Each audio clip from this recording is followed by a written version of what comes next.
দুইটা দৃষ্টিতে মা ফাতেমা বলা যাবে। একটা দৃষ্টি হলো ইমাম ইবনু হাব্বান রহমাতুল্লাহ আলাইহি কিতাবুল মাজরুহিন, সেই কিতাবের মধ্যে একটা হাদিস উল্লেখ করেন। ইমাম ইবনু আদি রহমাতুল্লাহ আলাইহির আল কামিল ফি দুআফাইর রিজাল, সেখানেও হাদিসটা উল্লেখ করেছেন। এছাড়া আরো বেশ কয়েকটা কিতাবে এই হাদিসটা দুর্বল সনদে রয়েছে। শেরে খোদা মাওলা আলী রাদিয়াল্লাহু আনহু তিনি নিজেই হাদিস বর্ণনা করেছেন।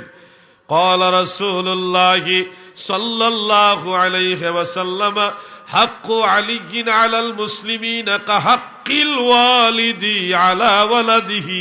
সুবহানাল্লাহ। আল্লাহর হাবিব রাহমাতুল লিল আলামিন বলেন, উম্মতেরা শোনো, আমার আলীর হক মুসলমানদের উপরে, সন্তানের উপরে বাবার বা পিতার হক যেরকম, আমার আলীর হক মুসলমানদের উপরে ওরকম। সুবহানাল্লাহ। অর্থাৎ শেরে খুদা মাওলা আলী রাদিয়াল্লাহু আনহুর মর্যাদা আমাদের কাছে বাবার ন্যায়, পিতার ন্যায়।